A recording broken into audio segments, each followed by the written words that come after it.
Welcome viewers. This is in continuation of the last lecture on BBC Act. I have given the introduction about the BBC Act in much detail.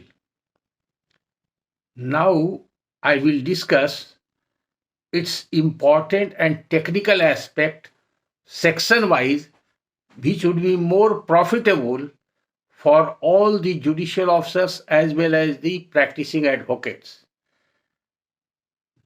Today, I will discuss specifically about the provisions of Section 3 BBC Act, which prohibits taking of any amount in any name from the tenant by the landlord, either for creation of tenancy or for continuation of tenancy or for renewal of tenancy, which is prohibited by Section 3, and that is unlawful under the Act, and its violation is also punishable under the Act. So this provision is very important, but sometimes either the judicial officers or the practicing advocate, or sometimes both, lost sight of these important provisions. There are several cases relating to only Section 3 and its interpretation. Now there is no controversy and the law is well settled. So firstly, what is Section 3? It is to be considered.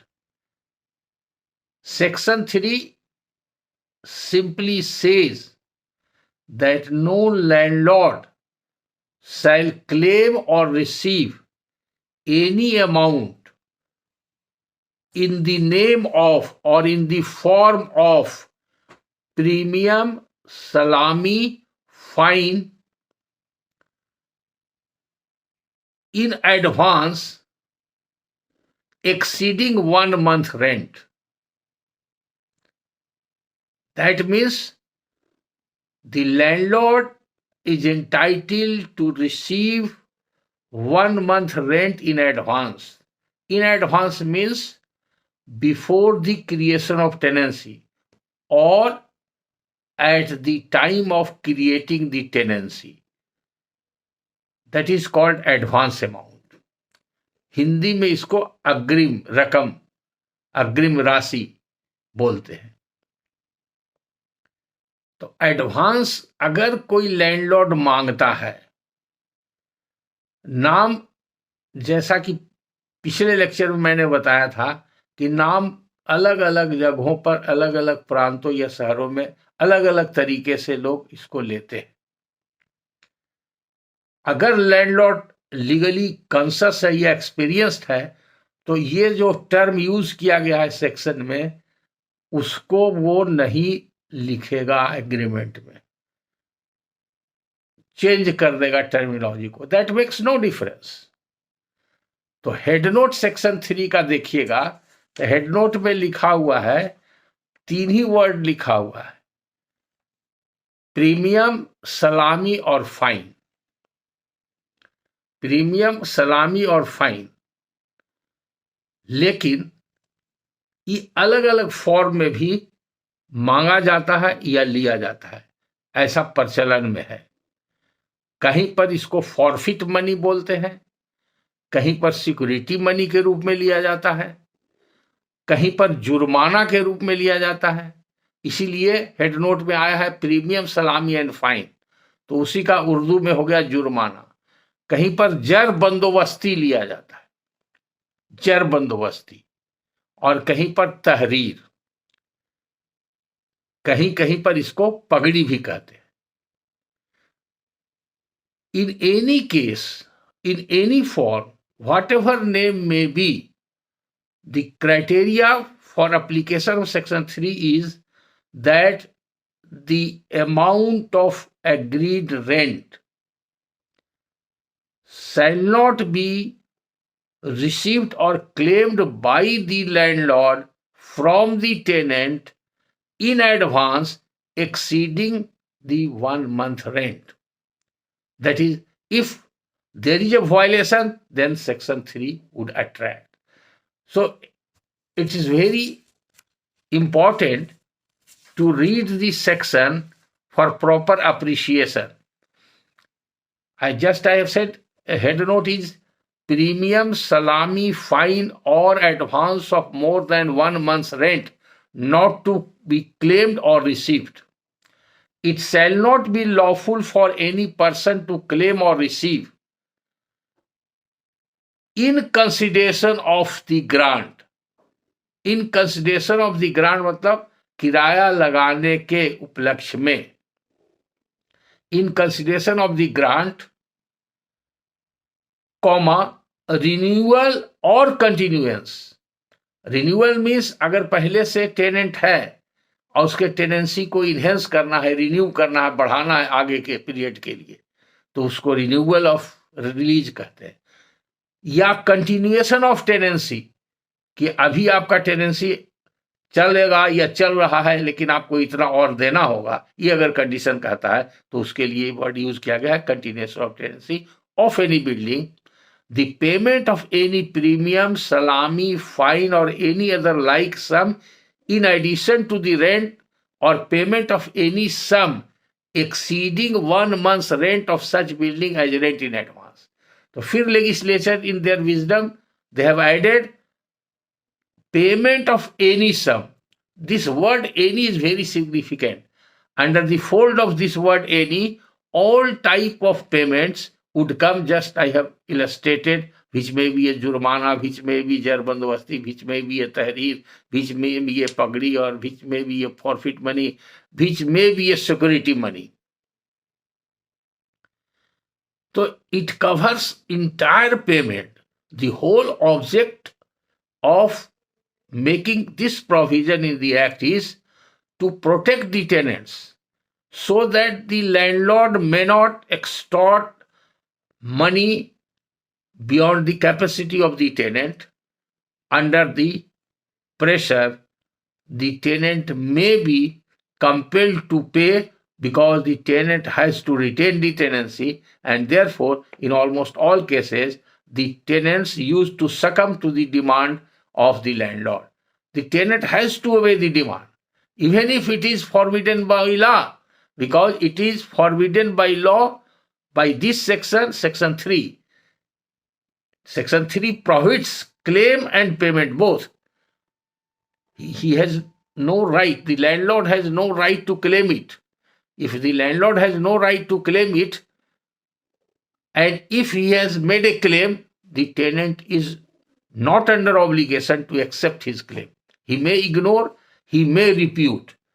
If he refuses or repudiate the claim of the landlord, then the landlord will not have say before any court of law, and he cannot enforce his illegal demand by any legal process in a court of law.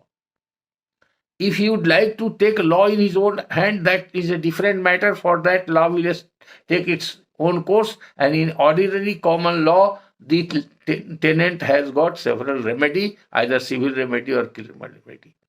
But I am talking of the technical aspect of this section that protects the tenant from illegal demand made by the landlord, for which he can compel the tenant to pay in the garb of advance amount by way of pagdi, salami, fine, so that the tenancy may be created or tenancy may be permitted to be continued, or if the tenancy has expired, for getting the tenancy renewed for a further period. So it covers all the three aspects. Present aspect means creation, initiation of the tenancy, and continuation, as well as in future for renewal. तो ऐसी स्थिति में कोई भी tenant को landlord अगर pressurise करता है और क्लेम करता है, तो टेनेंट उसको नहीं मानेगा, तो कोई गलती नहीं है। और अगर टेनेंट नहीं मानेगा और पेमेंट नहीं करेगा, क्लेम को रिफ्यूट करेगा, उससे इनकार करेगा, पेमेंट से मना कर देगा, तो लैंडलॉर्ड कानूनी तरीके से वसूल नहीं सकता। अगर टेनेंसी क्रिएट हो गया है तो वो कंटिन्यू करेगा। हाँ, ऐसा कंपल्सन में हो सकता है कि अगर टेनेंट किराया लेना चाहता है और लैंडलॉर्ड कंडीशन लगा देता है, सपोज कर लिए कि 10,000 रुपया महीना रेंट तय हुआ, और अभी रेंट तय हुआ मतलब क्रिएट हो रहा है टेनेंसी, इनिशिएशन ऑफ टेनेंसी कर सकते हैं, क्रिएशन ऑफ टेनेंसी कर सकते हैं। तो अभी क्रिएट हो रहा है और 10,000 रुपया महीना रेंट तय हुआ, और वो कहेगा कि 1,00,000 रुपया हमको एडवांस दीजिए। अब उसका कोई शर्त नहीं कि 1,00,000 एडवांस होगा, वो किस काम के लिए होगा, वो लैंडलॉर्ड का हो जाएगा, उसको रिटर्न करना पड़ेगा। सिंपली एडवांस के रूप में 1,00,000 रुपया मांगता है, तो ये डिमांड उसका इलीगल है। अब टेनेंट के साथ मजबूरी है, अगर वो 1,00,000 एडवांस नहीं देगा तो मकान या दुकान नहीं मिलेगा, तो वो एक्सेप्ट कर लेता है। एक्सेप्ट कर लेता है अंडर कंपल्सन, तब उसको टेनेंसी कंटिन्यू हो जाता है। और अगर टेनेंसी तय हुआ, advance amount exceeding 1 month rent claimed and received by the landlord for creation of the tenancy, tenancy create करने के लिए ही लिया, या कह सकते हैं इन consideration of the grant of tenancy, tenancy को ग्रांट करने के कंसिडरेशन में वो रुपया लिया और एडवांस लिया। तो अगर बीबीसी एक्ट में है, बीबीसी एक्ट में है तो 1 मंथ रेंट का सीलिंग लगा हुआ है।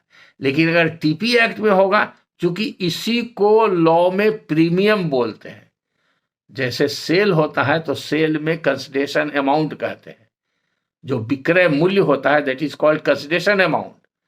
लेकिन अगर लीज में जो कंसिडरेशन होता है उसी को प्रीमियम बोलते हैं। और वो पोजीशन में जो रहता है टेनेंट और यूज में अपने लाता है लैंड को या बिल्डिंग को, तो उसके बदले में जो अमाउंट देता है लैंडलॉर्ड को, वो रेंट कहलाता है। टीपी एक्ट में डिफाइंड है प्रीमियम और रेंट दोनों। तो रेंट यहां भी डिफाइंड है बीबीसी एक्ट में। तो बीबीसी एक्ट में जैसा बता चुके हैं, वो सिर्फ बिल्डिंग के लिए लागू होता है। तो ऐसी स्थिति में आप देखिएगा कि 1 महीना से ज्यादा का अमाउंट किसी भी फॉर्म में किसी भी नाम से मांगा गया, अगर टेनेंट नहीं देगा तो लैंडलॉर्ड लीगली क्लेम नहीं कर सकता। लेकिन शुरू में जब टेनेंसी प्रारंभ होती है, उस समय मजबूरी में टेनेंट दे देता है, तो भी उसका लेना गलत है, वो गैर कानूनी है, प्रोहिबिटेड है। उसका क्या कंसिक्वेंसेज होगा ये बाद में बताएंगे। लेकिन ऐसा केसेस ज्यादा मिलेगा जिसमें इनिशिएशन के समय वो प्रीमियम के रूप में in consideration of grant of lease दे देता है अमाउंट। तो जब अमाउंट दे देता है तो टेनेंसी चालू हो जाता है। लेकिन अगर बाद में वो डिमांड करे कि 2 बरस के बाद, 1 बरस के बाद, 2 महीना के बाद, 5 कि और आपको इतना रुपया देना पड़ेगा, तो वो कहलाएगा इन कंटिन्यूएशन ऑफ दी। उसको कंटिन्यू करने के लिए कंडीशन लगा दिया कि इतना रुपया और दीजिए तो हम आपको कंटिन्यू करेंगे। तो वैसी स्थिति में वो टेनेंट जो है नहीं देगा तो उससे रिलाई नहीं कर सकता, और इस ग्राउंड पर उस खाली नहीं करा सकता है। और अगर कोई अदरवाइज लीगल एक्शन लेगा तो उसका लीगल एक्शन मेंटेनेबल ही नहीं होगा, क्योंकि वो इलीगल डिमांड है। That demand is illegal, that demand is forbidden by law. तो जो फॉरबिडेड बाय लॉ है तो वो एग्रीमेंट का पार्ट नहीं हुआ, वैलिड एग्रीमेंट नहीं हुआ। जैसे कॉन्ट्रैक्ट एक्ट का प्रिंसिपल अप्लाई करता है।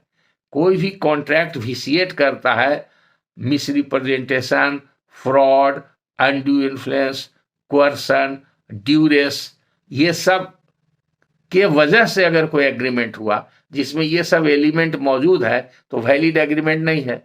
उसी तरह से अगर कोई एग्रीमेंट हुआ जो कि फॉरबिडन बाय लॉ है, लॉ उसको फॉरबिड करता है और oppose to the public policy है, तो वो भी लॉफुल एग्रीमेंट नहीं हुआ। तब लॉफुल नहीं हुआ तो उससे राइट क्रिएट नहीं हुआ। अगर राइट क्रिएट नहीं हुआ तो अनलॉफुल एग्रीमेंट को कोई इन्फोर्स नहीं कर सकता।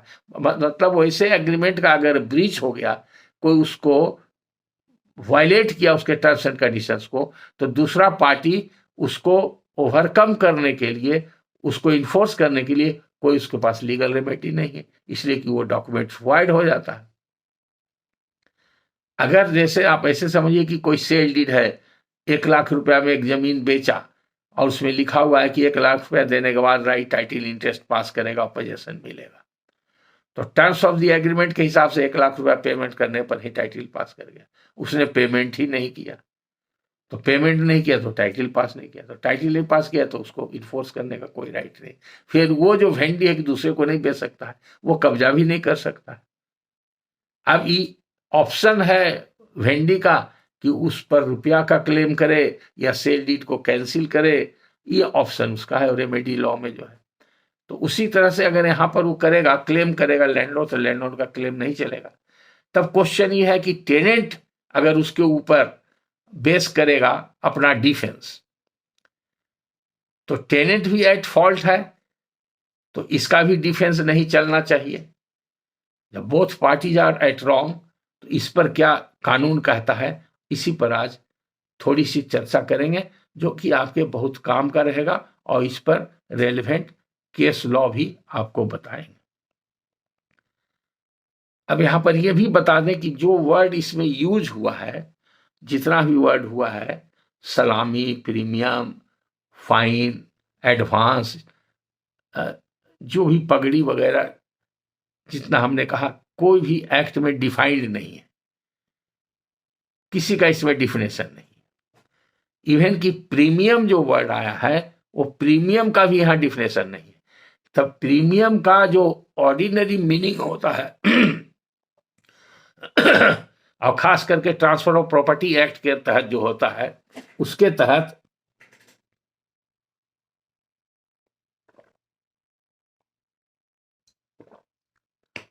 ट्रांसफर ऑफ प्रॉपर्टी एक्ट के तहत जो उसका प्रीमियम का माने होता है, वो माने होता है इन consideration of grant of lease. कोई अमाउंट अगर तय हो गया दोनों पार्टी में, तो टीपी एक्ट में अगर रेंट है 1,000 रुपया, तो वहां पर प्रीमियम अमाउंट 1 लाख, 10 लाख, कुछ भी हो सकता है। That is not forbidden by any law, there is no provision in TP act.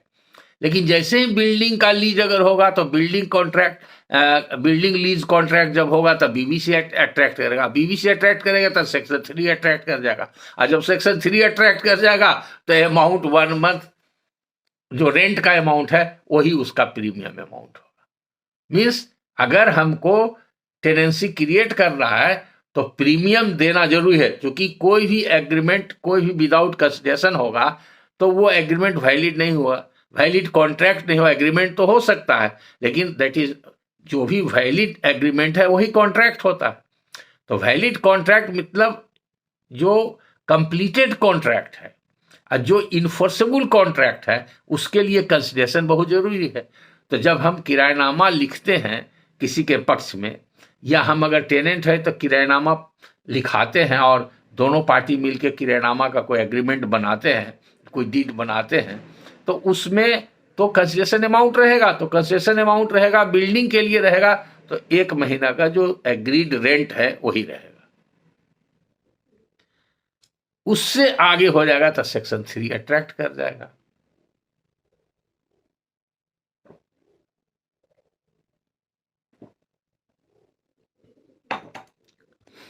अब यहां पर ट्रिक क्या है, अब कैसे प्रॉफिटेड है, तो एक तो सेक्शन 3 प्रॉफिट करता है। अगर सिर्फ सेक्शन 3 रहता तो इसको बहुत लोग नहीं मानता, और फिर कंफ्यूजन होता कि अगर वायलेट किया है तो क्या होगा, तो रोज आदमी वायलेट करना शुरू कर देता। इसलिए लेजिस्लेचर ने एक सेक्शन बनाया इसमें 28, जो पनिशमेंट प्रेस्क्राइब करता है। तो violation of section 3 is punishable under section 28 sub clause 1 of this act, by which punishment prescribed is 2 years with fine और विदाउट फाइन। और अगर पनिशमेंट के अंदर और इस एक्ट के अंदर कोई दूसरा और डायरेक्शन होता है, वो डायरेक्शन का अगर वायलेशन होगा तो सब क्लॉज 2 में it is punishable with 1 year और विथ फाइन और with both.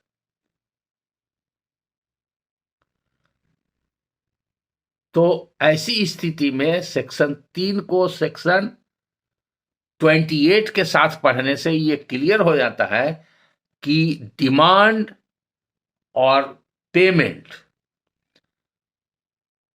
Demand by landlord and payment by tenant, both are prohibited by section 3 when it exceeds 1 month rent in advance by whatever name it may be, either it is an oral agreement or it is a written agreement. So in any capacity the landlord shall be held responsible and liable for that, but not the tenant. यही पर आपको ये भी बता देना चाहते हैं कि बहुत से एग्रीमेंट में देखेंगे कहीं कहीं किसी शहर में कस्टमरी है और कहीं नॉर्मल कोर्स में पार्टीज लोग खुद एग्री कर जाते हैं, तो उसमें कुछ ऐसा चीज है जो सेक्शन 3 के दायरे में नहीं आता है। वो क्या है कि अगर मान लीजिए कोई ऑक्यूपेशन में है टेनेंट, मकान दुकान कुछ भी हो, फैक्ट्री हो, जो भी हो, तो उसमें बिजली अगर है तो इलेक्ट्रिक कंजम्पशन टेनेंट करता है तो उसका चार्ज देगा, टेनेंट देगा, नॉर्मल है नेचुरल कोर्स में वही देगा। दूसरा, अगर टैक्स है तो टैक्स तो मकान के मालिक के नाम से टैक्स रसीद कटता है म्युनिसिपल एरिया में अगर है तो टैक्स का पेमेंट करना काम है मकान मालिक का। लेकिन अगर वो टेनेंट उसमें रह रहा है और 1 साल से ज्यादा से रह रहा है या ज्यादा दिन तक रहेगा एग्रीमेंट के हिसाब से, तो टैक्स पेमेंट की लायबिलिटी उसकी बनती है, वो टैक्स पेमेंट के लिए भी लायबल है। उसी तरह से अगर जिस जमीन पर मकान बना हुआ हो लैंड रेवेन्यू पेमेंट होता है, अंचल में उसका भी कोई रेंट लगता है, सरकार को लगान लगता है, तो वो उसका भी पेमेंट करने की लायबिलिटी उसी की हो जाती है। और उसके अलावा भी किसी तरह का टैक्स किसी स्पेशल एक्ट के तहत किसी शहर में उस बिल्डिंग के संबंध में अगर पेबल है तो वो टेनेंट दे सकता है। तो इसका 2 एस्पेक्ट, एक एस्पेक्ट तो ये है कि अगर ये फॉर्मली एग्रीड अपॉन हो गया दोनों पार्टी में कि हाँ हम टैक्स देंगे और रसीद कटाएंगे या बिल्डिंग बिजली का चार्ज देंगे, तो भी वो उसको टेनेंट अगर एग्रीड कर लिया राइटिंग में है तो सो मच सो गुड। कभी कभी इस पर डिस्प्यूट होता है, वैसे केसेस में ये प्रिज्यूम किया जाएगा कि all these amounts are payable by the tenant over and above the amount of agreed rent. अगर 1000 रुपया महीना मान लिए कि रेंट है और 100 रुपया टैक्स लगता है, तो 1000 रेंट और 100 रुपया टैक्स वो टेनेंट को देना पड़ेगा। लेकिन जहां पर स्पेसिफिक डिनाइल है कि नहीं ऐसा कोई एग्रीमेंट का पार्ट नहीं था और हम टेनेंट एकदम रिफ्यूज करता है, कंटेस्ट करता है कि हम नहीं देंगे, लैंडलॉर्ड ही देगा, तो चूंकि स्टैट्यूटरी प्रोविजन नहीं है इसलिए एग्रीमेंट के प्रोविजंस को देखते हुए, दोनों पार्टीज के अंडरस्टैंडिंग को देखते हुए, कंडक्ट को देखते हुए और जो एविडेंस ऑन रिकॉर्ड है उसके ऊपर उसको डिसाइड किया जाएगा। वो पॉइंट फॉर एडजुडिकेशन हो जाएगा इन द सूट इटसेल्फ। उस पर कोई हार्ड एंड फास्ट रूल नहीं है। लेकिन ये सब अमाउंट जो है वो सेक्शन 3 से प्रोहिबिटेड नहीं है। अगर लैंडलॉर्ड कहता है कि आपको बिजली बिल देना पड़ेगा, आपको टैक्स देना पड़ेगा इन एडिशन टू इट, तो वो इससे बचा हुआ है, इसके अंतर्गत नहीं आवेगा। उसके अलावे एक और सिचुएशन है जो आजकल ज्यादातर देखा जा रहा है, क्योंकि लैंड का कीमत बहुत हो रहा है शहरों में, शहरों का विकास हो रहा है, तो बहुत से ऐसे लोग हैं जो पैसा है उनके पास लेकिन शहर में लैंड नहीं है, बिल्डिंग नहीं है, बिजनेस करना चाहते हैं, स्कूल कॉलेज फैक्ट्री खोलना चाहते हैं और तरह तरह का काम है, कॉमर्शियल एक्टिविटीज है जो करना चाहते हैं, तो उनको देखा जाता है कि वो पैसा एडवांस कर देते हैं।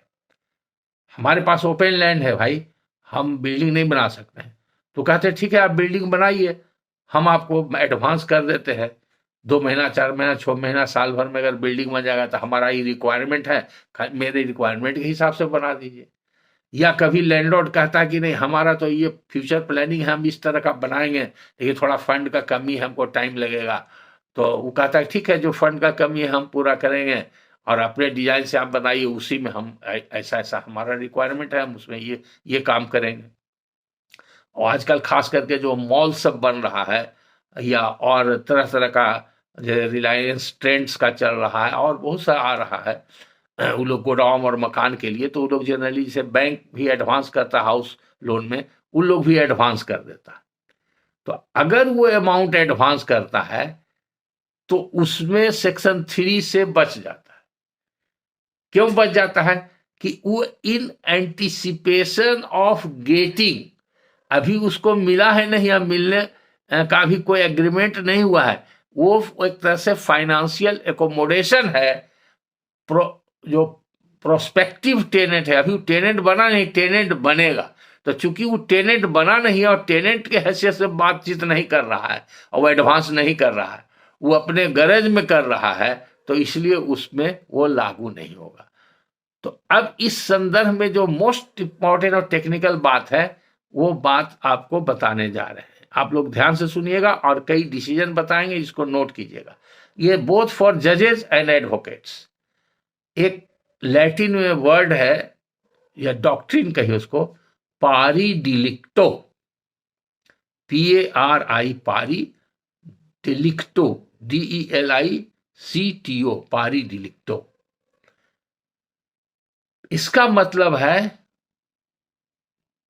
both parties are at wrong, where both parties are at wrong in connection with some agreement। तो अगर किसी भी प्रकार का कोई एग्रीमेंट दो पार्टी करता है और दोनों गलत काम करता है, गलत काम के लिए एग्रीमेंट करता है, तो एग्रीमेंट वाइड हो जाएगा। और गलत काम क्या हुआ? तो जो फॉरबिडन बाई लॉ हुआ। अब जैसे ए और बी के साथ एग्रीमेंट करता है, किसी का मर्डर कर दो, हम तुमको 5 लाख रुपया देंगे, तो ये एग्रीमेंट तो वैलिड हुआ नहीं। इसलिए कि जो उसका कंसिडरेशन है और जो ऑब्जेक्टिव है, वो ऑब्जेक्टिव फुलफिल होगा तभी कंसिडरेशन पेएबल होगा। और मर्डर करना प्रोहिबिटेड है लॉ से, इंडियन पेनल कोड में वो ऑफेंस है, पनिशेबल है 302 में। तो it is forbidden by law and it is also punishable by law. तो वो वॉइड एग्रीमेंट हो गया, that can not be enforce. अगर वो मर्डर कर दिया, बी ने सी का मर्डर कर दिया और पैसा नहीं दिया ए, तो बी का कोई क्लेम इन्फोर्स नहीं होगा। तो इसको कहते हैं ए और बी जो एक इलीगल कॉन्ट्रैक्ट में इंटर किया, मीन्स दे वेयर इन पारी डिलिक्टो। जब वो लोग पारी डिलिक्टो में था, मतलब both agree to commit a wrong by mutual agreement. तो यहां भी वही प्रिंसिपल अप्लाई करेगा सेक्शन 3 में, कि both landlord and tenant were in पारी डिलिक्टो when they entered into an agreement for either creation of the tenancy or continuation of the tenancy or renewal of the tenancy। तो simple term हुआ पारी डिलिक्टो, लेकिन जब agreement के sense में both party act upon करता है तो कहता है दे वेयर इन पारी डिलिक्टो। तो डिलिक्टो, डिलिक्टो लैटिन वर्ड है, उससे डिलिक्शन हुआ, और इन डिलिक्टो का मतलब एट फॉल्ट हुआ। तो पारी डिलिक्टो in the context of section 3 is a doctrine which does not confer any benefit of that agreement which is wrong or prohibited or void in connection with section 3, read with section 28 of the BBC Act। इसलिए वो पारी डिलिक्टो कहता है। अब कुछ ऐसा amount है जो आपको केस में मिलेगा और केस लॉ में मिलेगा, तो इसलिए ये जरूरी है कि आपको कुछ ऐसा अमाउंट के बारे में बता दें, और बड़ा इंपॉर्टेंट है। जैसे हमने कहा सिक्योरिटी मनी, तो सिक्योरिटी एक तरह से जमानत हुआ। तो जमानत में दो तरह से लोग देखते हैं, ज्यादातर प्रैक्टिस में आपको भी अनुभव हुआ होगा। एक तो देखिएगा जमानत में कि 1 लाख रुपया सिक्योरिटी ले लिया, उसमें टर्म लगा दिया कि जब आप खाली करेंगे तो 1 लाख रुपया हम आपको रिफंड कर देंगे। तो किस बात के लिए सिक्योरिटी ले रहे हैं? तो इसलिए कि मान लीजिए मकान में कोई नुकसान हो जाए, कोई ऐसा चीज हो जाए, कोई डैमेज हो जाए जिसके वजह से उसको लॉस हो जाए और उसको मरम्मत करने में उसको रुपया खर्च हो, तो फिर टेनेंट दे नहीं दे, तो अपना सेफ्टी के लिए चूंकि लैंडलॉर्ड का अपर हैंड होता है, इसलिए वो लोग एडवांस अमाउंट, हैंडसम अमाउंट रख लेता है। जैसा बिल्डिंग रहा, जैसा पार्टी रहा, जैसा नेचर ऑफ उसका बिजनेस रहा, उसके हिसाब से। और अगर वो रिफंडेबल है 100%, तो इसके सेक्शन 3 के परव्यू में नहीं आता है, ऐसा हाई कोर्ट का जजमेंट। उसी तरह से अगर है कि ई अप्लाई करेगा कि नहीं करेगा, ये अमाउंट और भी अमाउंट हो सकता है, सेक्शन 3 के अट्रैक्शन में है या नहीं है, और इसके हिसाब से एग्रीमेंट वॉइड है कि नहीं है, तो उसके लिए एक कंडीशन प्रेसिडेंट है। और वो कंडीशन प्रेसिडेंट क्या है कि there must be existence of relationship of landlord and tenant. अगर बहुत सारे विक्सन सूट में आप देखिएगा relationship of landlord and tenant का डिनायल रहता, तो जब डिनायल हो जाएगा तो simple suit for eviction is not maintainable, तब उसको टाइटल क्लेम करना पड़ेगा, चाहे तो उसको प्लेंट अमेंड करे या दूसरा सूट फाइल करे। पुराना लॉ के हिसाब से था कि सेम सूट में ही अमेंड करके और कोर्ट फीस देके टाइटल डिक्लेयर करा सकता। अब इधर सुप्रीम कोर्ट का जजमेंट आने के बाद से अब अलग सूट फाइल करना पड़ता है। अब कहीं पर गलती से लोग ये दोनों पार्टी एग्रीड अपॉन हो गया, दोनों अमेंड कर दिए, रिलीफ ऐड कर दिए, कोर्ट फीस दे दिए, तो उससे भी सुनवाई हो रहा है, लेकिन ये सब कंट्रोवर्सी बाद में राइज करता है, तो अभी वो सब्जेक्ट नहीं है। तो 2 जजमेंट इंपॉर्टेंट है जो आप लोग नोट कीजिए। सिक्योरिटी मनी अगर पार्शियली रिफंडेबल है तो सेक्शन 3 अप्लाई करेगा। अगर 100% रिफंडेबल है, अगर 1 लाख रुपया जमा किया, खाली करने के समय 1 लाख रुपया मकान मालिक ने लौटा दिया, सब्जेक्ट टू अगर एग्रीमेंट ऐसा है वर्बल या रिटर्न कि जो भी डैमेज या लॉस होगा उसको काट करके, तो वो भी सेक्शन 3 से अट्रैक्ट नहीं करता है। इस पर डिसीजन है, पार्टी का नाम है वैद्य versus Ram ji. Vaidya versus Ram ji, Vaidya versus Ram ji, reported in AIR 1981 Patna, page 275। फिर से हम रिपीट कर देते हैं, वैद्य वर्सेस राम जी, AIR 1981 पटना 275। दूसरा जजमेंट जो है इस बात का कि रिलेशनशिप प्रूव करना आवश्यक है, उसके लिए जो चाहता है कि सेक्शन 3 के मिसचीफ में पेमेंट को या क्लेम को लाया जाए और इस शो किया जाए, प्रूफ किया जाए कोर्ट ऑफ लॉ में कि ये जो है इलीगल एक्ट है, तो उसके लिए रिलेशनशिप एग्जिस्ट करता है कि नहीं, ये पहले कोर्ट को डिसाइड करना पड़ेगा। So it would be imperative on the part of the court to adjudicate upon as a condition precedent whether relationship of landlord and tenant exists between the plaintiff and defendant or not. If the court comes to a conclusion that such relationship exists, then this bar will come into play. इसलिए ये बड़ा important judgement है, खास करके जहां पर tenancy admitted है तो वहां तो कोई इसका अप्लीकेशन, इस रूलिंग का कोई आवश्यकता नहीं। लेकिन जहां पर डिस्प्यूटेड है और वहां पर साथ साथ ये भी क्लेम किया जा रहा है, तब वहां पर ये देखना पड़ेगा कि ये जो पहले ये डिसाइड करना पड़ेगा रिलेशनशिप के एग्जिस्टेंस को, और जब वो डिसाइड हो जाएगी कि हाँ रिलेशनशिप है, तो सेक्शन 3 का अट्रैक्शन हो जाएगा। ये जजमेंट है Taneja versus house controller, Taneja versus house controller,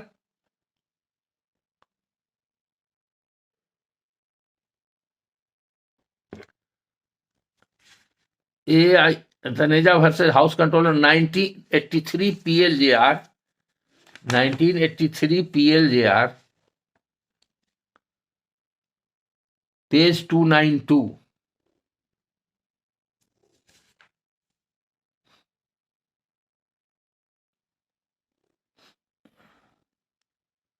और वो जजमेंट जो बताए थे कि बिल्डिंग बनाने के पहले अगर कोई एडवांस किया हैंडसम अमाउंट और बाद में बिल्डिंग बना तब रेंट पर दिया तो वो भी एग्जेम्प्टेड होगा। इस पर सुप्रीम कोर्ट का जजमेंट है, Totaram versus state of Bombay, Totaram versus state of Bombay, AIR 1954, supreme court 496,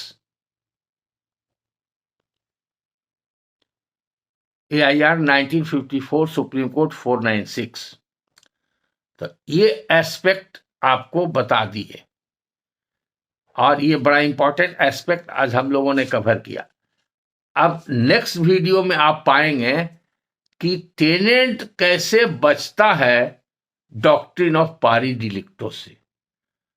landlord फंस जाता है और टेनेंट बच जाता है। इसके बारे में हम पिछले लेक्चर में आपको इंडिकेट कर चुके हैं, वो केस के बारे में जो मेरा ही कंडक्ट किया हुआ था, ट्रायल कोर्ट से लेकर के ऊपर तक के मैटर गया सुप्रीम कोर्ट तक और सक्सीड कर गए हम लोग। उसमें ये पारी डिलिक्टो का प्रिंसिपल्स हाई कोर्ट ने अप्लाई किया और सुप्रीम कोर्ट ने ओवररूल किया। वो जजमेंट को डिटेल में बताएंगे और पारी डिलिक्टो से कंसर्निंग कुछ और जजमेंट बताएंगे, वो नेक्स्ट वीडियो में आप जल्दी सुनिएगा। So this is all about section 3 doctrine of pari delicto and application of this doctrine in relation to section 3 of the BBC Act. Tomorrow in next lecture you will find something more about pari delicto and especially that judgment and other judgment relating to pari. Thank you all for watching this video. See you again in next video.